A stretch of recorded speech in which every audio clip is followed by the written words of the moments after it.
विभव नाम का लड़का अपने माता-पिता का इकलौता और भोला-भाला बेटा था।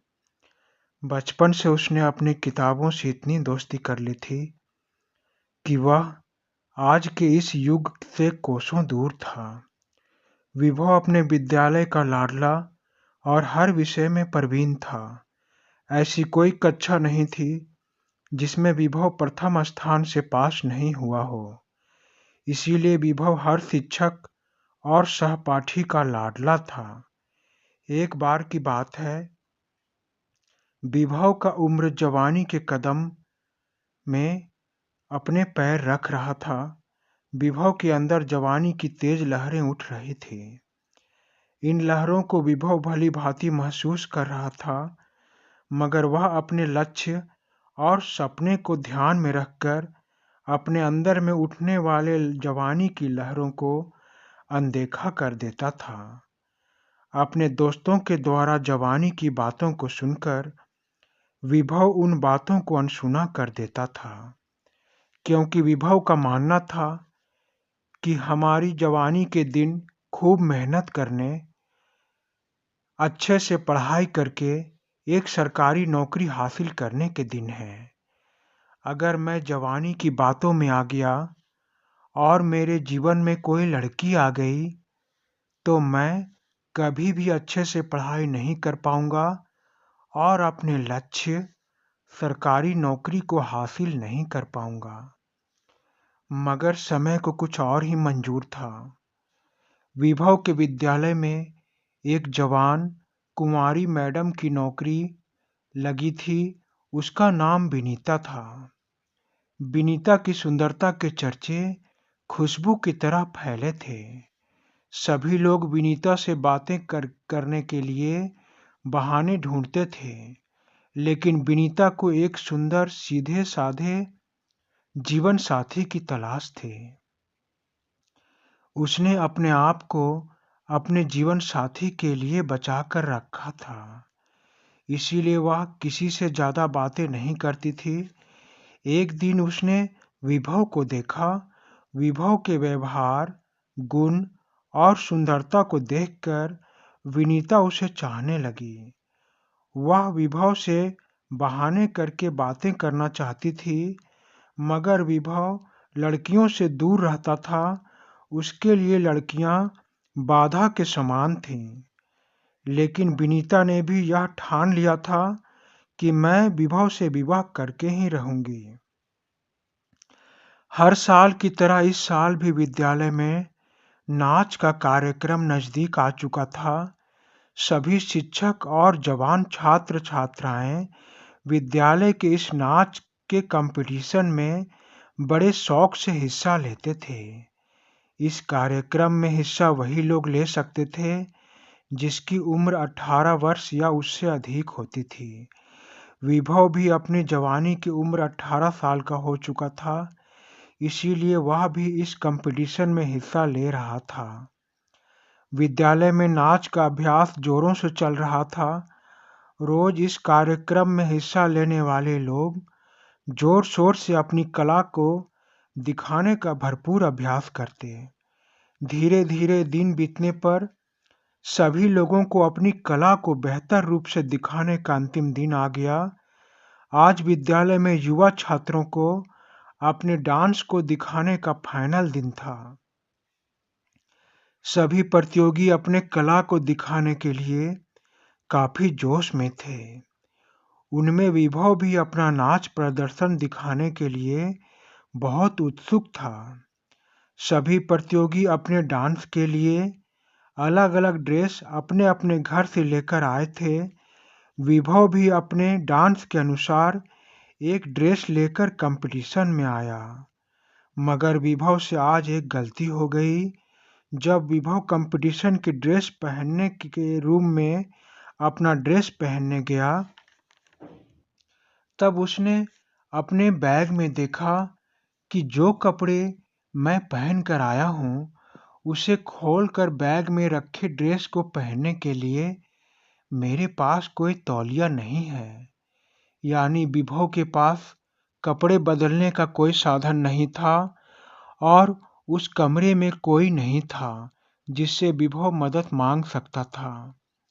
विभव ने सोचा, यदि समय पर मैं डांस की ड्रेस में को पहनकर मंच पर नहीं जा सका तो मेरा कई दिनों का मेहनत और प्रैक्टिस बेकार हो जाएगा। इसीलिए जल्दी मुझे डांस ड्रेस को पहनना होगा। फिर कुछ सोचते हुए विभव अपने पहने हुए कपड़े को खोलने की कोशिश करने लगा। इस हड़बड़ी में विभव कमरे का दरवाजा अंदर से बंद करना भूल गया। विभव ने सोचा, जल्दी जल्दी अपने कपड़े खोलकर मैं ड्रेस को पहन लूंगा। मगर जैसे ही विभव ने अपने कपड़े उतारे, उसी वक्त उस कमरे में विनीता मैम कुछ जरूरी काम को लेकर दाखिल हुई। उसने विभव को इस हालत में देखा तो अपने चेहरे पर अपना हाथ रख लिया। फिर कुछ सोचकर विनीता मैडम ने अपने चेहरे से हाथ हटाकर विभव को एकटक देखना शुरू कर दिया, क्योंकि विनीता को लगा ईश्वर ने मुझे अपने जीवन साथी को अपना बनाने का एक मौका दिया है।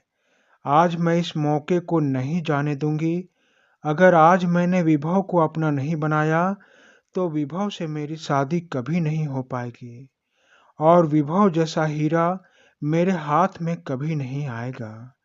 इसीलिए आज प्यार की शुरुआत मुझे ही करनी होगी। यह सोचकर विनीता ने लपक कर कमरे का दरवाजा बंद कर दिया और समय न गवाते हुए उसने विभव को अपने सीने से लगा लिया।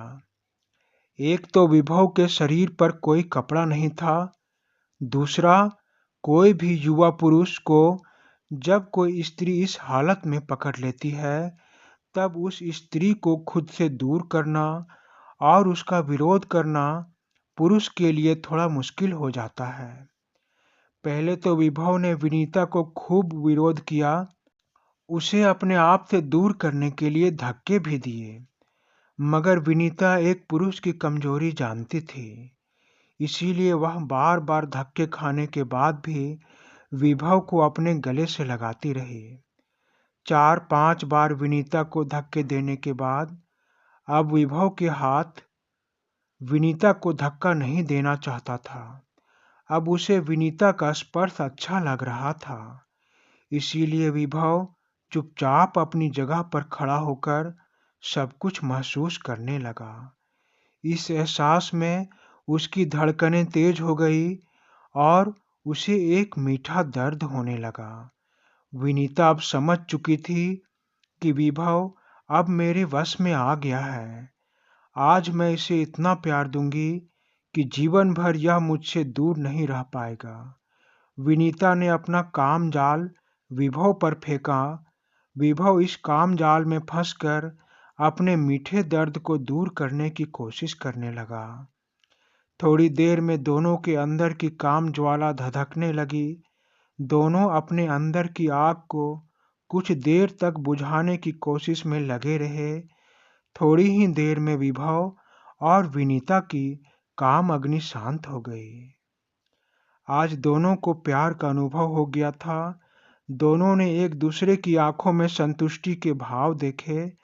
आज की इस घटना के बाद दोनों के मन में एक दूसरे बस गए। तभी कमरे के बाहर विभव का नाम पुकारा जा रहा था। विभव जैसे नींद से जागा, वह तुरंत डांस के ड्रेस को पहनने लगा। कपड़े पहनने में विनीता भी उसकी मदद करने लगी। विनीता के मदद करने से विभव अपने ड्रेस को अच्छे से पहनकर कमरे से बाहर निकला।